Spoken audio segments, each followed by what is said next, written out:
இது அடங்காப்பற்று தமிழன் பார்வை.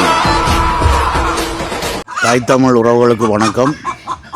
எங்கே உங்களை கொடிக்கொண்டிருக்கேன்னு சொன்னால், இது பண்ட காலத்தில் எங்களோட மூதாதையர்கள் பயன்படுத்திய உணவோடு கூடிய மருத்துவ மூலிகை ஒன்று. இந்த மூலிகையின் பெயர் முசுமுசுக்கு என்று சொல்கிறது. முசுமுசுக்கு இலை. இது உடல் சூட்டை தணிப்பதுடன் சளி போன்ற சில நோய்களையும் தீர்க்கின்றது.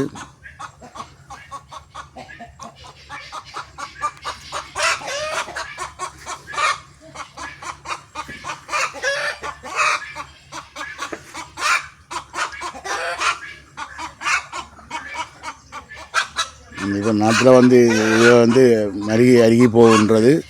இதை கண்டுபிடிக்கிறதே பெரிய விலண்டமான ஒரு பிரச்சனை. இந்த இலையினுடைய தன்மை இது.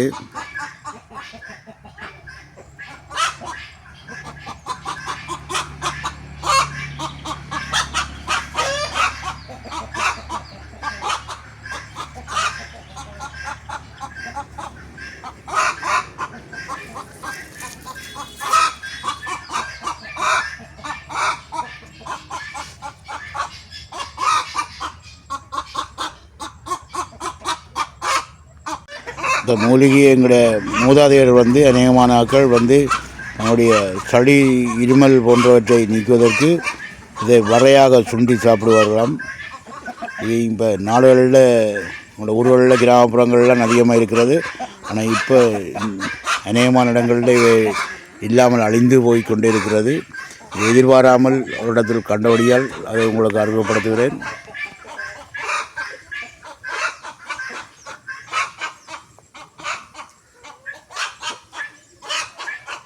இதனுடைய காய்கள் இப்படி இருக்கும் என்று சொல்லப்படுகிறது. இது இருக்குது.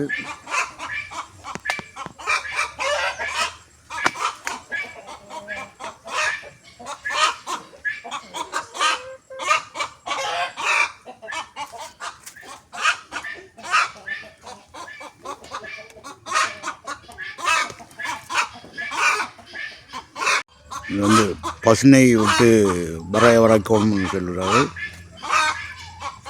இதனுடைய நானும் பாவித்து பார்த்தேன். பலனை கொடுத்துள்ளது.